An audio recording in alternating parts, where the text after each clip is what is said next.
সুজন হরবোলা সত্যজিৎ রায়ের লেখা এক অন্তরঙ্গ ও জীবন ঘনিষ্ঠ ছোট গল্প, যা পাঠককে ফিরিয়ে নেয় সহজ নিরাভরণ জীবনের মাঝে।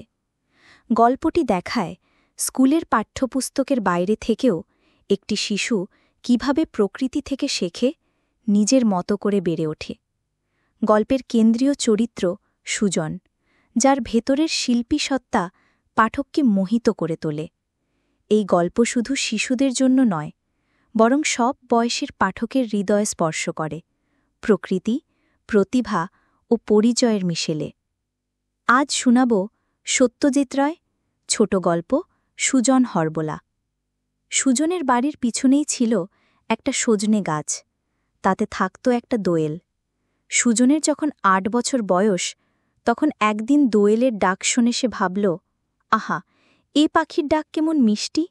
মানুষে কি কখনো এমন ডাক ডাকতে পারে? সুজন সেই দিন থেকে মুখ দিয়ে দোয়েলের ডাক ডাকার চেষ্টা করতে লাগল। একদিন হঠাৎ সে দেখল যে সে ডাক দেবার পরেই দোয়েলটা যেন তার ডাকের উত্তরে ডেকে উঠল। তখন সে বুঝল যে এই একটা পাখির ডাক তার শেখা হয়ে গেছে। তার মা দয়াময়ীও শুনে বললেন, বারে খোকা, মানুষের গলায় এমন পাখির ডাক তো শুনিনি কখনো। সুজন তাতে যার পরনায় খুশি হল। সুজন দিবাকর মুদির ছিলে। তার একটা বড় বোন ছিল, তার বিয়ে হয়ে গেছে। আর একটা বড় ভাই মারা গেছে ৩ বছর বয়সে। সুজন তাকে দেখেইনি। সুজনের নাক খুব সুন্দরী। সুজন তার মতো নাকচোখ পেয়েছে। তার রংটাও বেশ পরিষ্কার। দিবাকরের ইচ্ছা ছেলে লেখাপড়া শেখে, তাই সে সুজনকে হারান পণ্ডিতের পাঠশালায় ভর্তি করে দিল।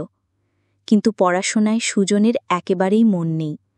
পাত্তারি নিয়ে পাঠশালায় বসে থাকে, আর এ গাছ সে গাছ থেকে পাখির ডাক শুনে মনে মনে ভাবে এসব ডাক সে গলায় তুলবে।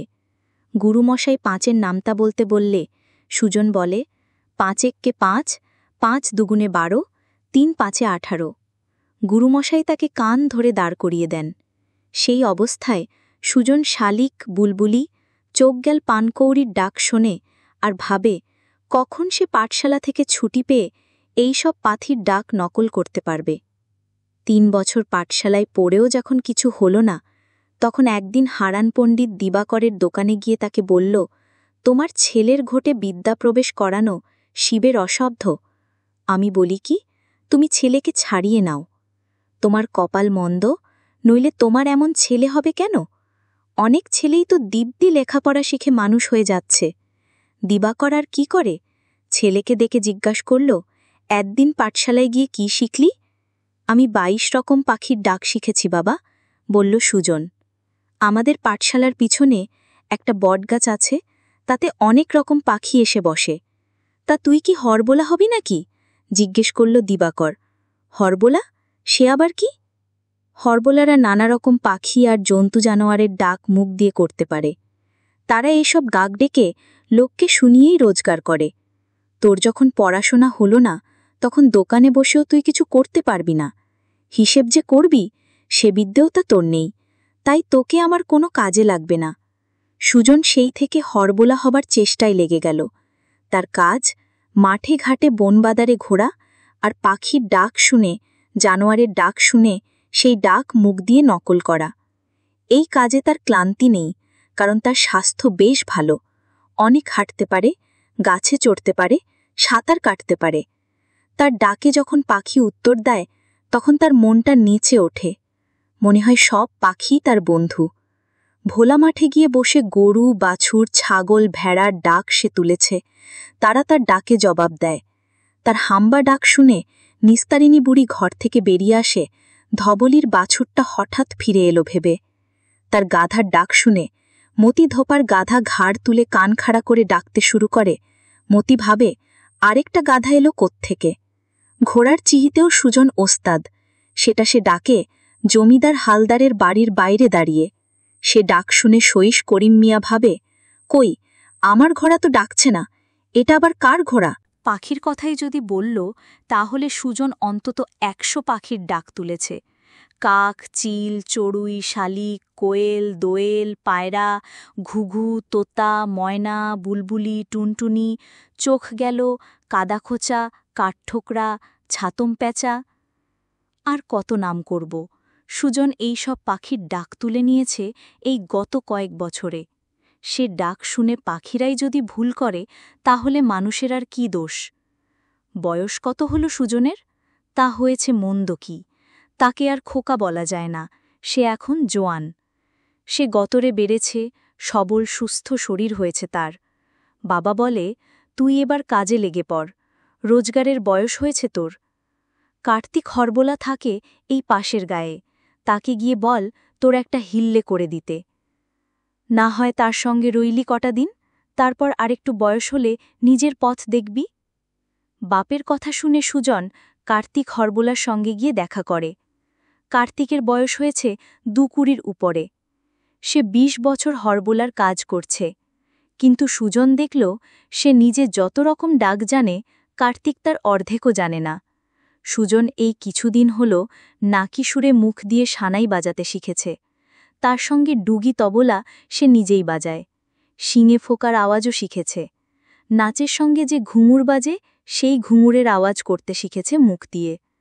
কার্তিক এসব কিছুই জানে না। সে সুজনের কাণ্ড দেখে হ্যাঁ, তবে মুখে কিছু বলল না, কারণ কার্তিকের হিংসে হচ্ছিল। সে শুধু বলল, আমি সাগরেদ নেই না, তোমার যা করার তা নিজেই করতে হবে।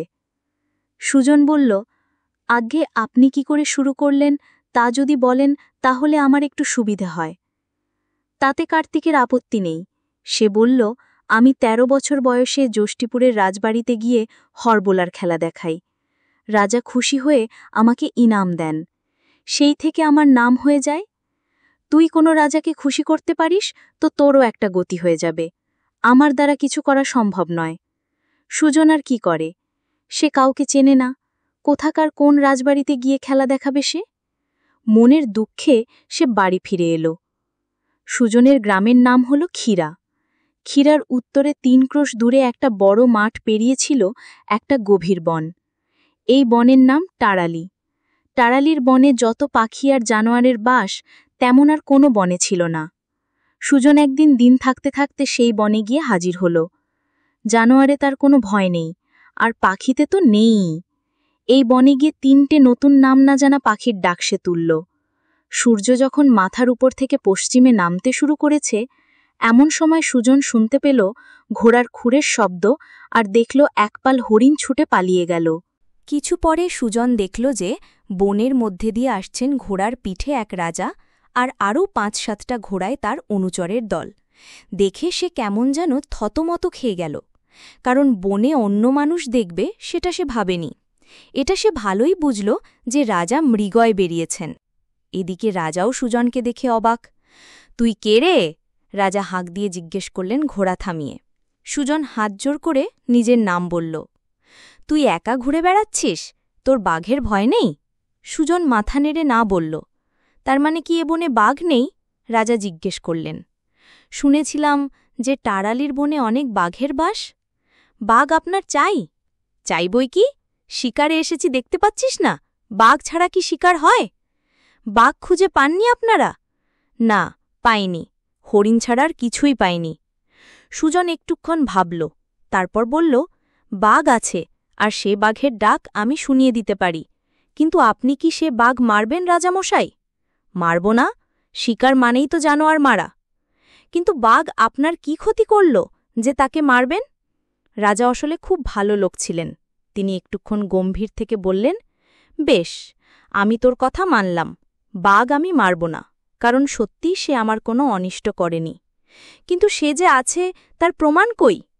সুজন তখন দুহাত চোঙার মতন করে মুখের ওপর দিয়ে সামনের দিকে শরীরটাকে নুইয়ে একটা বড় দম নিয়ে ছাড়ল একটা হুঙ্কার, অবিকল বাঘের ডাক। আর তার এক পলক পরেই বনের ভিতর থেকে উত্তর এলো, হ্যাঁ। রাজা তো তাজ্জব। তোর তো আশ্চর্য ক্ষমতা, বললেন রাজা। তুই থাকিস কোথায়? আজ্ঞে, আমার গায়ের নাম ক্ষীরা, এখান থেকে ৩ ক্রোশ পথ। তুই আমার সঙ্গে আমার রাজ্যে যাবি, তার নাম জবরনগর, এখান থেকে ৩০ ক্রোশ। আমার মেয়ের বিয়ে আছে সামনের মাসে, আজবপুরের রাজকুমারের সঙ্গে। সেই বিয়েতে তুই হোড়ো বলার ডাক শোনাবি। যাবি? আগে বাড়িতে যে বলতে হবে আগে। তা সে তুই আজ বাড়ি চলে যা। আমরা বনে তাঁবু ফেলেছি, সেখানে রাত কাটিয়ে কাল সকালে ফিরব। তুই কাল সকাল সকাল চলে আসিস বাড়িতে বলে। বেশ, তাই হবে। সুজান বাড়ি ফিরে এসে মা বাবাকে সব কথা বলল। দিবাকর তো মহা খুশি।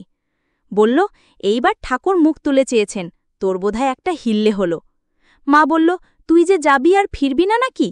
পাগল, বলল সুজন, কাজ হয়ে গেলেই ফিরব, আর নামডাক হলে মাঝে মাঝে বেরিয়ে যাব, মাঝে মাঝে ফিরব।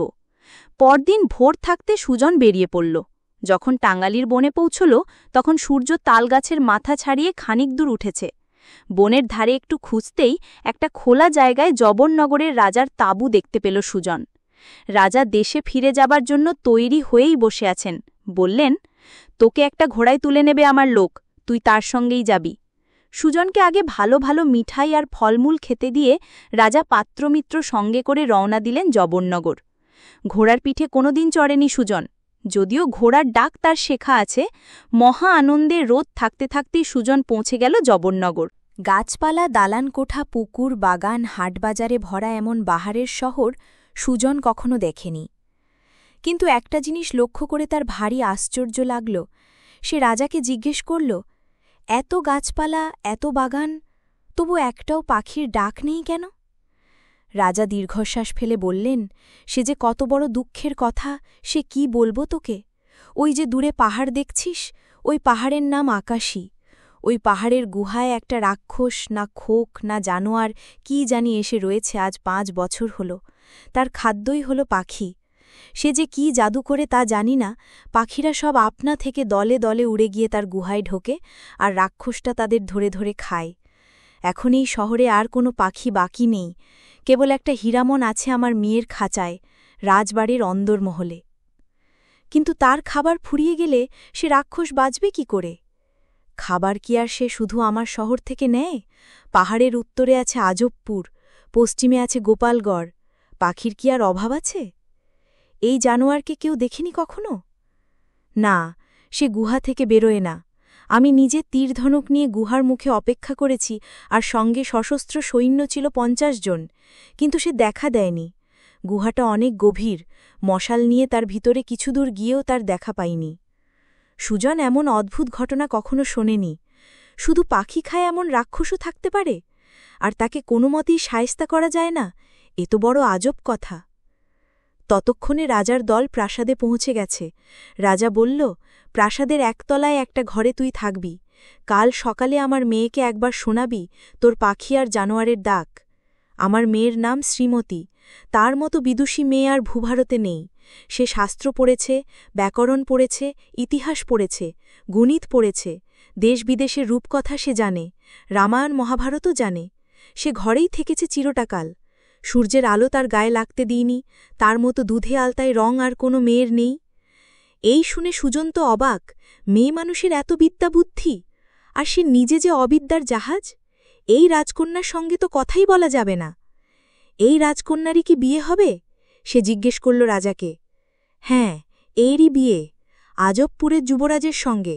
সেও পণ্ডিত ছেলে, অনেক পড়াশোনা করেছে, রূপগুণে সব দিক দিয়েই ভালো। রাজপ্রাসাদে পৌঁছে সুজনকে তার ঘর দেখিয়ে দিল রাজার একজন পরিচারক। রাজামশাই বললেন, আজ বিশ্রাম কর, কাল সকালে তোকে এরা নিয়ে আসবে আমার কাছে, তারপর তোর গুণের পরীক্ষা হবে। একটা কথা রাজামশাই, সুজন ওই পাখিখোর রাক্ষসের কথা ভুলতেই পারছিল না। কি কথা? আকাশী পাহাড়টা এখান থেকে কত দূরে? 4 ক্রোশ পথ। কেন? না, এমনি জিজ্ঞেস করছিলাম। রাজা যে তার প্রতি সন্তুষ্ট হয়েছেন সেটা সুজন তার ঘর দেখেই বুঝতে পারল। দিব্যি বড় ঘর, তাতে চমৎকার নকশা করা একটা পালঙ্ক, আর তাছাড়াও আসবাব রয়েছে কাঠের আর শ্বেতপাথরের। পালঙ্কের বালিশের মতো বাহারের নরম বালিশ সুজন কখনো চোখেই দেখেনি, ব্যবহার করা তো দূরের কথা। রাত্রিরে খাবারও এলো এমন যা সুজন কোনো দিন খায়নি। কত পদ, আর তাদের কি স্বাদ, কি গন্ধ! সবশেষে মিষ্টিয়ান্নই এলো 5 রকম। এত খাবে সে কি করে? যতটা পারে তৃপ্তি করে খেয়ে সুজন ভাবতে বসল। সেই রাক্ষসের কথাটাই বারবার মনে পড়ছে তার। পাখির মতো এত সুন্দর জিনিস, আর সে পাখি এই রাক্ষস টপটপ করে গিলে খায়। এমনই তার খিদে যে শহরের সব পাখি সে শেষ করে ফেলেছে। একবার তার আস্তানাটা দেখে এলে হয় না? সুজনের এখনও ঘুম পায়নি। বাইরে আকাশে পূর্ণিমার চাঁদ। পাহাড় কোন দিকে সে তো দেখাই আছে, শুধু গুহাটা কোথায় সেটা খুঁজে বার করা। সুজন খাট থেকে উঠে পড়ল, তারপর দৃঢ় বলে বাইরে বেরিয়ে পড়ল। তাকে সকলেই চিনে গেছে, কাজেই ফটকে কেউ কিছু জিজ্ঞেস করল না। চারিদিকে ফুটফুটে চাঁদের আলো। সুজন তারই মধ্যে শটান চলল আকাশী পাহাড় লক্ষ্য করে। অল্প কুয়াশায় পাহাড়টাকে মনে হয় ঝাপসা। নিঝুম শহর দিয়ে 1.5 ঘণ্টা হেঁটে সুজন গিয়ে পৌঁছল পাহাড়ের তলায়। চারিদিকে জনমানব নেই। রাতের প্যাঁচাও বোধহয় গেছে রাক্ষসের পেটে।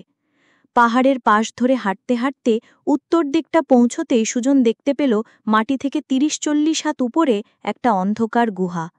এটাই নিশ্চয়ই সেই রাক্ষসের গুহা। মানুষও কি এই রাক্ষসের খাদ্য নাকি? আশা করি নয়। সুজন সাহস করে পাহাড় বেয়ে উঠে গেল। এই যে গুহার মুখ, পাহাড়ের উল্টো দিকে চাঁদ, তাই গুহার ভিতরে মিশকালো অন্ধকার। সুজনের মনের রাগ থেকে কেমন যেন একটা সাহস এসেছে। পাখিরা তার বন্ধু, আর সেই বন্ধুরা যাচ্ছে এই রাক্ষসের পেটে, তাই এ রাগ। সুজন অন্ধকার গুহার ভিতরটায় গিয়ে ঢুকল। 10 পা ভিতরে যেতেই তাকে সেই 10 পাই ছিটকে বেরিয়ে আসতে হল। গুহার ভিতর থেকে একটা ভয়ঙ্কর হুঙ্কার শোনা গেছে। এমন বিভৎস ডাক কোনো জানোয়ারের মুখ দিয়ে বেরোয় না। এটা রাক্ষস, আর রাক্ষস সুজনকে দেখেছে, আর দেখে মোটেই পছন্দ করেনি। সুজন এই ঘটনার পর আর সময় নষ্ট না করে প্রাসাদে তার ঘরে ফিরে এসেছিল। পরদিন সকালে একজন কর্মচারী এসে তাকে রাজার সঙ্গে দেখা করতে নিয়ে গেল। রাজা এখনও সভায় যাননি। আগে তার মেয়েকে শোনাবেন সুজনের পাখি আর জানোয়ারের ডাক, তারপর রাজকার্য। সুজন বুঝল মেয়ের উপর রাজার কত টান। এদিকে রাজকন্যা শ্রীমতী কাল রাত্রেই শুনেছে সুজনের কথা, কিভাবে বাঘের ডাক ডেকে সে জঙ্গলে বাঘ আছে প্রমাণ করে দিয়েছিল। শ্রীমতী বেড়াল ছাড়া কোনোদিন কোনো জানোয়ারের ডাক শোনেনি। পাখি যখন ছিল শহরে আজ থেকে 5 বছর আগে, তখনও সে তার হীরামন ছাড়া কোনো পাখির ডাক শোনেনি। ঘর থেকে সে বাইরেই বেরোত না। শুনবে কি করে? সে যে অসূর্য স্পংসা। যে সূর্যকে দেখেনি তার তো প্রকৃতির সঙ্গে চোখের দেখাই হয়নি। অবশ্যই বই পড়ে সে অনেক কিছুই জেনেছে, কিন্তু বইয়ে আর কত জানা যায়? চোখে দেখা আর কানে শোনায় যা হয়, শুধু বই পড়ে কি তা হয়? বাংলার পাখির নাম শ্রীমতীর মুখস্থ, কিন্তু সেসব পাখি কেমন ডাক ডাকে, কেমন গান গায়, তা সে কানে শোনেনি কখনো। সুজন যখন গিয়ে অন্দরমহলের আঙিনায় পৌঁছল, তখন শ্রীমতী তার ঘর থেকে আরেকটা ঘরে এসে বসেছে। এ ঘরে একটা খোলা জানলা আছে, তাই দিয়ে আঙিনায় কোনো গান বাজনা হলে তার আওয়াজ শোনা যায়। সেই আঙিনাতেই এই হরবোলা তার কারুসাজি দেখাবে। দেউড়িতে 8টা বাজার সঙ্গে সঙ্গেই রাজামশাই সুজনকে বললেন, কই, শুরু কর এবার তোর খেলা। আমার মেয়ে উপরে বসে আছে, সে শুনতে পাবে। কালটা বসন্ত, তাই সুজন পাপিয়া আর দোয়েলের ডাক দিয়ে শুরু করল। মানুষের গলায় এমন আশ্চর্য পাখির ডাক কেউ শোনেনি কখনো। 5 বছর পরেই এই প্রথম জবরনগরে পাখির ডাক শোনা গেল। শুরুতেই রাজকন্যার চোখে জল এসে গেছে। চাপা স্বরে বলল শ্রীমতী, আহা কি সুন্দর, পাখি এমন করে ডাকে, আর এই পাখিরা সব গেছে সেই রাক্ষসের পেটে। কি অন্যায়, কি অন্যায়! সুজন একটার পর একটা ডাক শুনিয়ে চলল। রাজার বুক গর্বে ভরে উঠল, আর রাজকন্যার প্রাণ ছটফট করতে লাগল। এমন যার ক্ষমতা, তাকে একবার চোখে দেখা যায় না? ঘরের বাইরে বারান্দা, সে বারান্দা বাহারের কাপড় দিয়ে ঢাকা। সেই কাপড়ের একপাশ ফাঁক করলে তবে নিচে দেখা যেতে পারে। রাজকন্যার পাশে তার সখী বাসা, তাকে একবার ঘর থেকে সরানো দরকার। সুরধুনী, আমার জলতেষ্টা পেয়েছে, একটু খাবার জল এনে দে, বলল রাজকন্যা। জল আনতে সেই শোয়ার ঘরে যেতে হবে, তাতে কিছুটা সময় যাবে। সুরধুনী চলে গেল। শ্রীমতী এক ছুটে বারান্দায় বেরিয়ে এসে কাপড় ফাঁক করে দেখে নিল সেই ছেলেটিকে। সে এখন ফটিক জলের ডাক ডাকছে। শ্রীমতীর দেখে বেশ ভালো লাগল ছেলেটিকে, তবে এটা সে বুঝল ছেলেটির পোশাকে যে সে গরিব। সুরধুনী জল নিয়ে আসার আগেই শ্রীমতী তার জায়গায় ফিরে এসেছে। 1 ঘণ্টা চলল সুজনের হরবলার খেলা। এমন খেলা জবরনগরের রাজবাড়িতে কেউ কোনোদিন দেখেনি। আর রাজকন্যা তো এমন সব ডাক শোনেনি। তার চোখের সামনে একটা নতুন জগৎ খুলে গেছে, প্রকৃতির জগৎ, যার সঙ্গে এই 16 বছরে তার কোনোদিন পরিচয়ই হয়নি। এই গরিব ঘরের ছেলেটি তার জীবনে একটা নতুন প্রাণ এনে দিয়েছে। এই সব ভাবতে ভাবতেই শ্রীমতীর মনে পড়ল যে আসছে মাসে তার বিয়ে। যাকে সে বিয়ে করবে সেই যুবরাজ রণবীর কথা দিয়েছে যে শ্রীমতীর পড়াশোনার ব্যবস্থা তার বাড়িতেও হবে, আর তার জন্য অন্দরমহলের ভিতরে একটা ঘর রাখবে যাতে সূর্যের আলো কখনো প্রবেশ না করে। আলো লেগে রাজকন্যার রং যদি কালো হয়ে যায়। সুজন কিন্তু রাজকন্যাকে দেখতে পায়নি। রাজা তাকে একটা হাতে আঁকা ছবি দেখিয়ে বলেছেন, এই দেখ আমার মেয়ের চেহারা। ছবি দেখেই সুজনের মনে হয়েছে এ যেন স্বর্গের অপ্সরী। তারপর সুজন যখন শুনল যে রাজকন্যা তার হরবলার ডাক শুনে মোহিত হয়ে গেছে, তখন গর্বে তার বুকটা ভরে উঠল। আর তাছাড়া রাজামশাই ইনামও দিয়েছেন ভালো, একটা হীরের আংটি আর 100 স্বর্ণমুদ্রা। কেবল একটা কথা ভেবে তার বুকের ভিতরটা মোচড় দিয়ে ওঠে, ওই রাক্ষসটাকে যদি শায়েস্তা করা যেত। দেখতে দেখতে 1 মাস কেটে গেল। এর মধ্যে সুজন বেশ কয়েকবার কাছাকাছি মধ্যে অন্য শহরে গিয়ে হরবোলার খেলা দেখিয়ে আরও কিছু রোজগার করে নিয়েছে, আর সে রোজগারের প্রায় সবটুকুই সে দেশে গিয়ে তার বাপের হাতে তুলে দিয়েছে। সে বেশ বুঝতে পারছে যে তার নাম চারিদিকে ছড়িয়ে পড়তে শুরু করেছে। যেটুকু সময় সে রাজবাড়িতে থাকে তার অনেকটাই সে নতুন নতুন ডাক অভ্যাস করে কাটিয়ে দেয়। এ কথা সে কখনোই ভুলতে পারে না যে সামনে বিয়ের সভায় তাকে খেলা দেখাতে হবে, জবরনগরের রাজার সুনাম তাকে রাখতে হবে।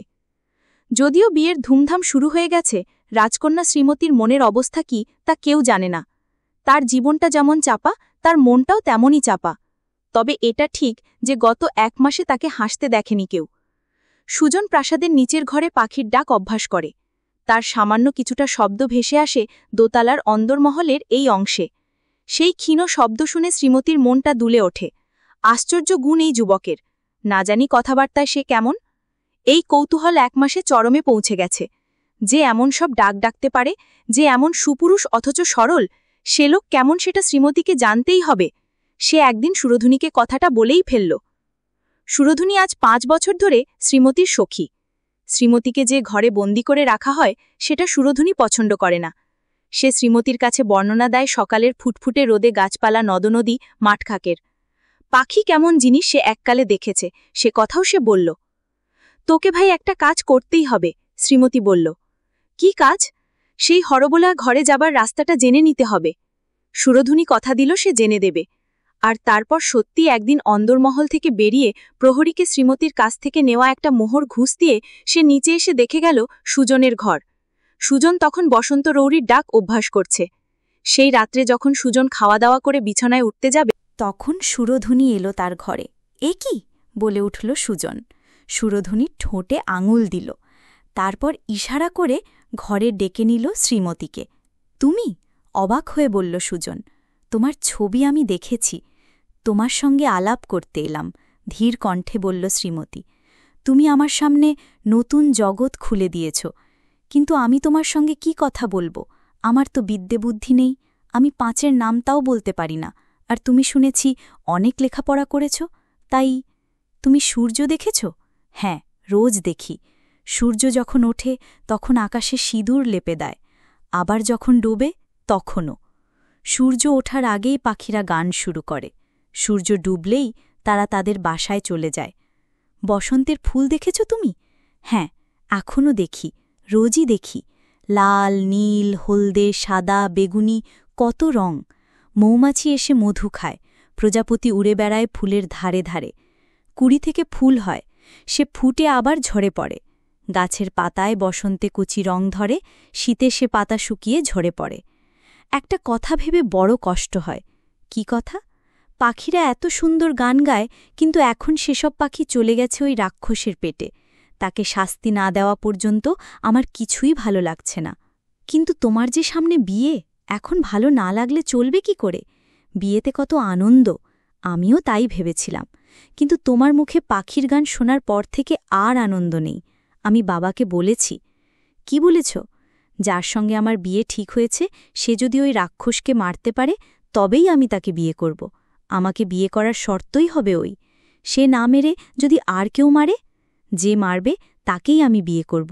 যার শক্তি নেই সে মানুষই নয়। তুমি খুব কঠিন শর্ত করেছ। এ কথা কেন বলছ? আমি সেই রাক্ষসের গুহায় গিয়েছিলাম, তার এক ডাকে আমি পালিয়ে এসেছি। সে বড় ভয়ানক ডাক, শুনে আমি খুব দুঃখ পেলাম।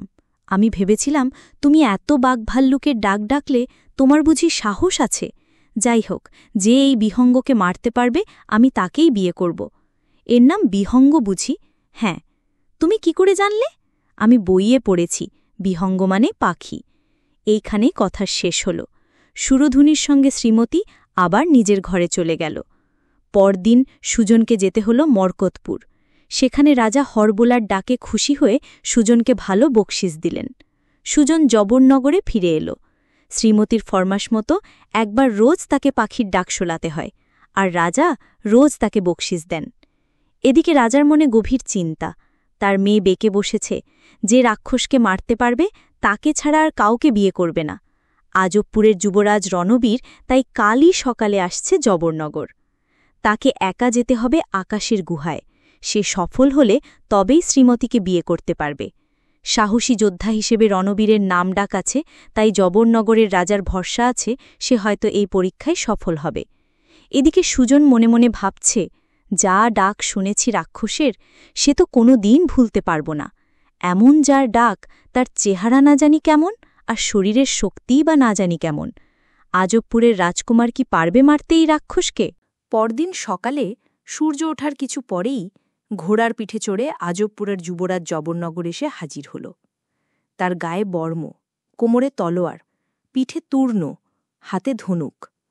তাছাড়া ঘোড়ার পাশে খাপের মধ্যে ঢোকানো রয়েছে একটা বল্লম। এছাড়া রাজকুমারের সঙ্গে ছিল 2 জন অশ্বারোহী, যারা জালে করে সংসান থেকে ধরে এনেছিল 3টে শকুনি। জাল সমেত এই শকুনিগুলোকে ফেলা হবে গুহার মুখে, তাহলেই রাক্ষস বেরোবে। এই ছিল তাদের মতলব। জবরনগরের বেশ কিছু লোকও গুহার উল্টো দিকে সমতল ভূমিতে জড়ো হয়েছিল এই যুদ্ধ দেখার জন্য। জবরনগরের রাজা নিজে না এলেও দূত পাঠিয়েছিলেন সংগ্রামের ফলাফল জানার জন্য। যুবরাজ রণবীর এখন তৈরি।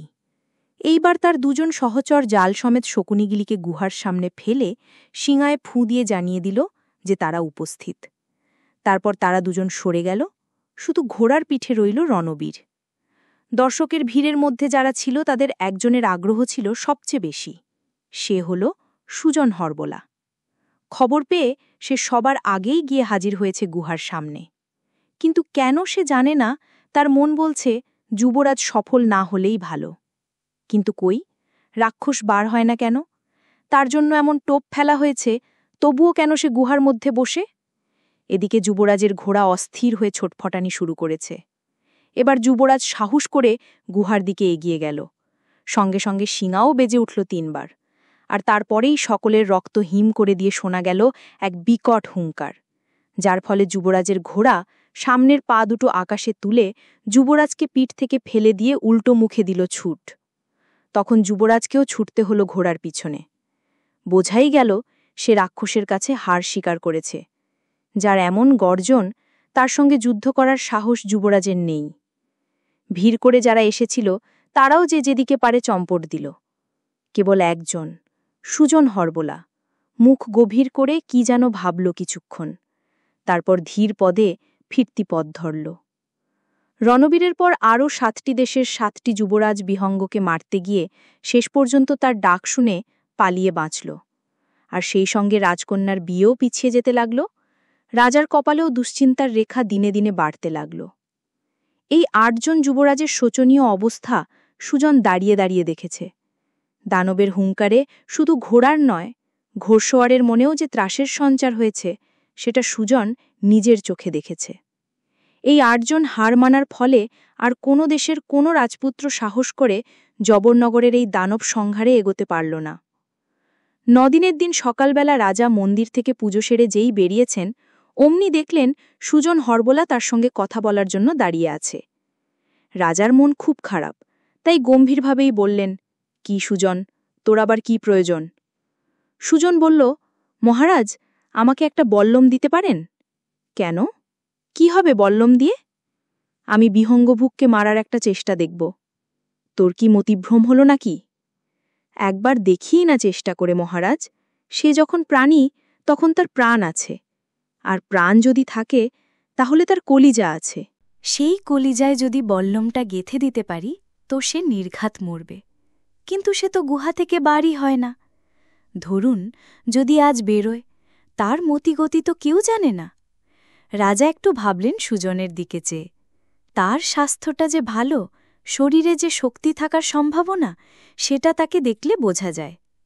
অবশেষে রাজা বললেন, ঠিক আছে, বল্লমের অভাব নেই, আমি ব্যবস্থা করে দিচ্ছি। তোর হাবভাবে মনে হয় তুই এ কাজটা না করে ছাড়বি না। বল্লম জোগাড় হল অল্পক্ষণের মধ্যেই। এবার সুজন ঘোড়াশাল থেকে একটা ঘোড়া নিয়ে বল্লম হাতে নিয়ে ঘোড়ার পিঠে চড়ে আকাশের দিকে রওনা দিল।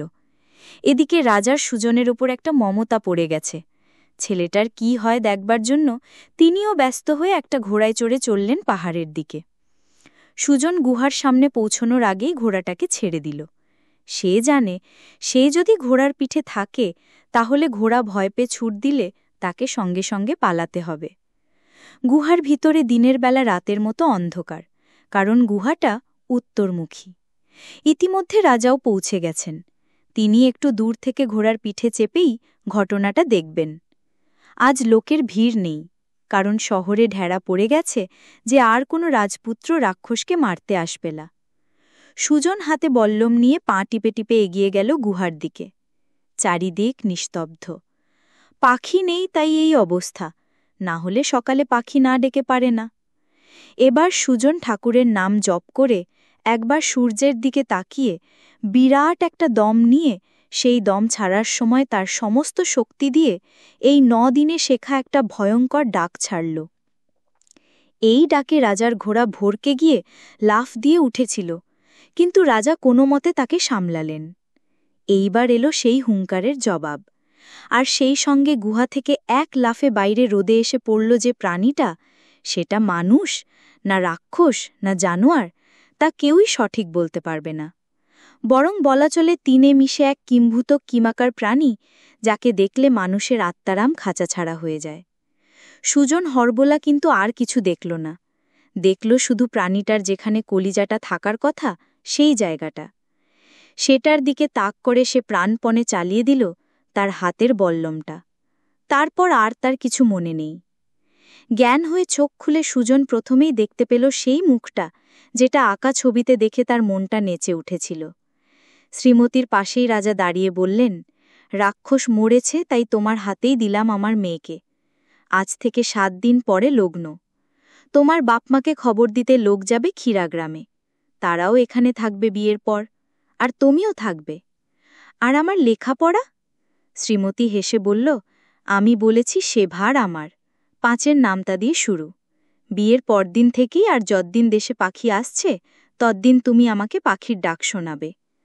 তাহলে একটা কথা বলি? বলো। তুমি আর ঘরের মধ্যে বন্দী হও না, না আর কোনো দিন না। আর তোমার হীরামনটাকে ছেড়ে দাও। খাঁচায় পাখি রাখতে নেই, ওরা আকাশে উড়তে পারে না, ওদের বড় কষ্ট হয়। শ্রীমতী মাথা নেড়ে বলল, বেশ, তাই হবে। সুজনের জীবন পড়াশোনার ব্যর্থতাকে ছাড়িয়ে এক ভিন্ন রকম সাফল্যের দিকে এগোয়।